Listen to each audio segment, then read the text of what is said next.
What's the point? This is just the way I am. And besides, I'm too old to fix it now. These are the things that I hear from clients all of the time. But thankfully, over working with thousands of people over the years, I have found that this is not true, and you can always make a change to how your body feels. Here are the 5 things that I wish I had started sooner to keep me feeling strong and flexible. Your ability to get up and down off the floor is pretty important as you age. The last thing you want is to have a nasty fall and then not be able to get yourself up off the floor. A study in 2024 by the European Journal of Preventive Cardiology showed that people that can get up off the floor without the use of their hands or their knees had a lower mortality rate. So let's get better at it. As adults, we tend to favour comfy chairs throughout the day, but look for opportunities to get down on the floor either while you're watching TV or having your morning coffee. Make a habit of getting down on the floor more. If you can join me on the floor for the rest of this video, that would be awesome.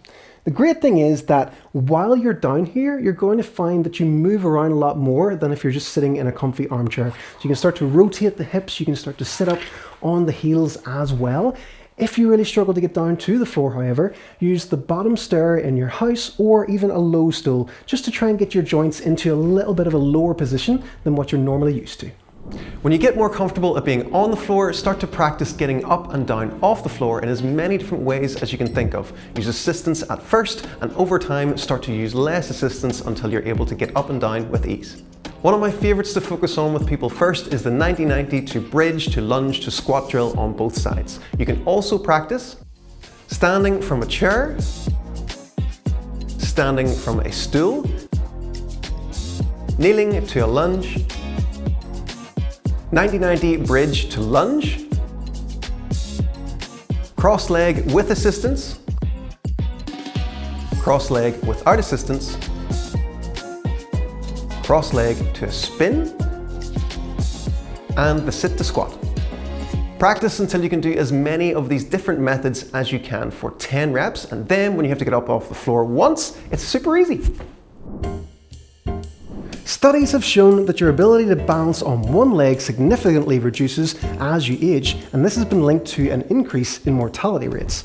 If you've got good balance, it shows that you have good coordination, good proprioception, and also a good level of joint stability as well, which helps for decreasing the risk of falling as we get older. The minimum standard for being able to balance on one leg is 10 seconds on each leg. But why just stop there?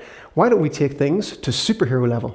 Firstly, test your balance on each leg individually and note down how long you can get before you have to set the other foot down. Do it beside a wall or something you can use to keep your balance just in case you do have a bit of a wobble, and then you can start to build that over time. Practice as often as you can, and if there's little sneaky places throughout the day you can add it in, like when you're waiting for the kettle to boil, if you're brushing your teeth, any little time that you can get on one leg is going to be super beneficial for you.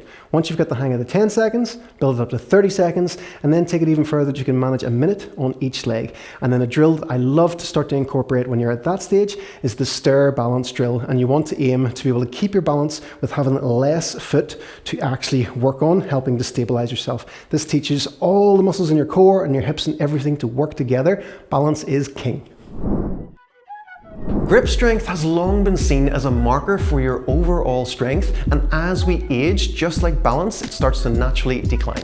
In a study of over 9,000 participants, low grip strength was defined by anything less than 34 kg for men and 22 kg for women. Basically, you want to be able to pick something up at that weight in one hand and be able to hold it. Luckily, it's super simple to build up grip strength. Hold heavy things for as long as you can. Make sure to challenge your grip by lifting heavy things often. This can be dumbbells, kettlebells, barbells, pieces of wood, anything heavy that you can think of. Also practice holding things one hand at a time. If during the day you're at a desk, you can get a handy grip trainer that you can start to work on as well.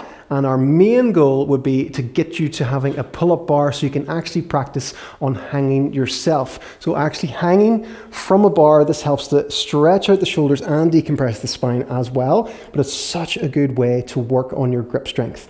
Your first things to build up to would be a 10-second hang, and then a 30-second hang, and then longer term, you want to try and aim for that getting over a minute to 90 seconds whenever you're hanging. This shows you've got really good grip strength, and it will just make your entire body feel stronger overall. And once you get the hang of that, take it one step further to superhero and start to build up on your ability to single arm hang.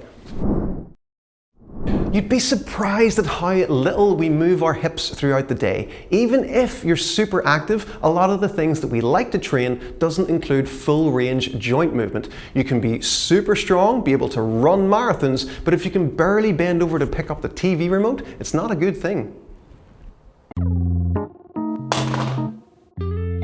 Oh no, I dropped the TV remote and I'm too stiff to bend and pick it up. Oh no, I too. I'm too stiff to bend. Whatever shall we do? Have no fear! SMM is here. It's a fully comprehensive program to help you be able to move carefree, just like me. Oh wow, used by over 65,000 people worldwide. Thanks Tom, we feel better already. What are we going to watch then? We don't watch TV anymore. Let's hit the town, find some younger men and dance the night away.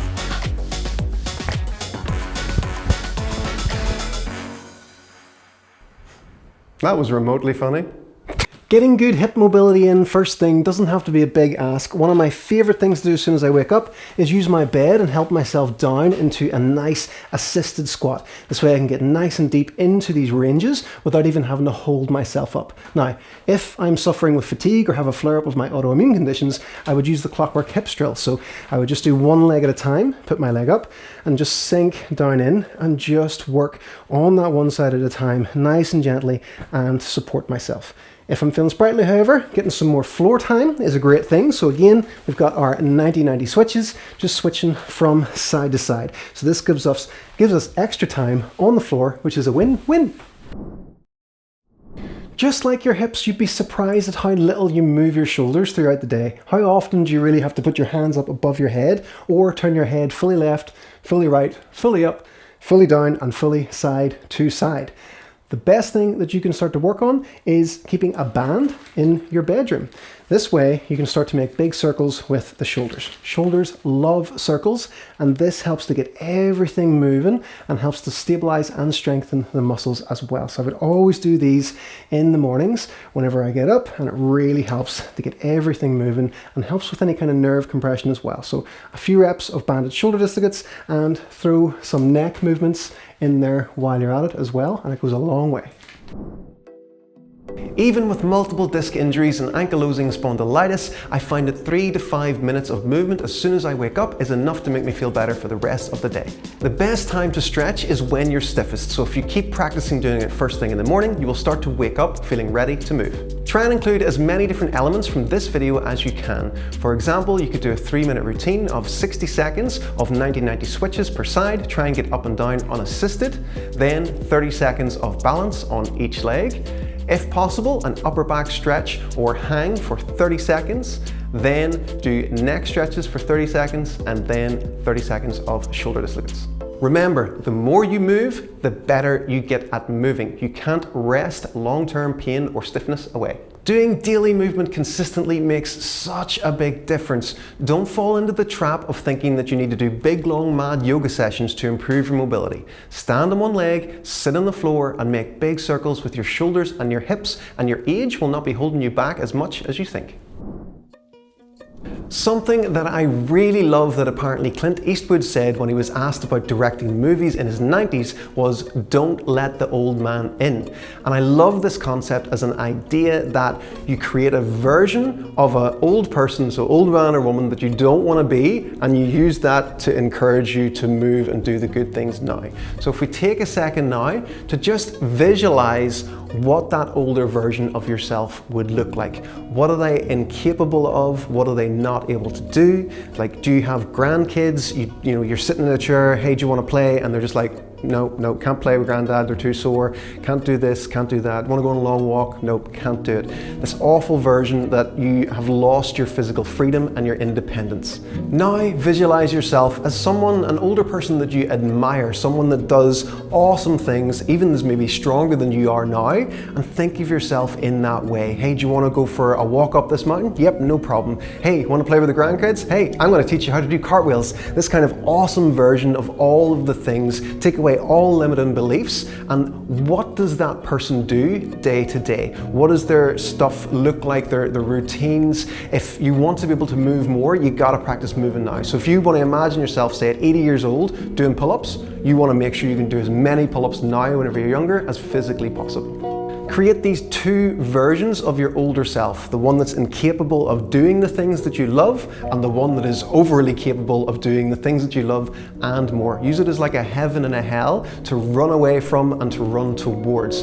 This is great to use for whenever your motivation dips, that can be your discipline. So your recipe for staying stronger and younger for longer is spend more time on the floor, spend more time on one leg, hold heavy things, or yourself, wiggle your shoulders, wiggle your hips, and visualize yourself as an epic older person that can do anything and face any challenge that comes your way.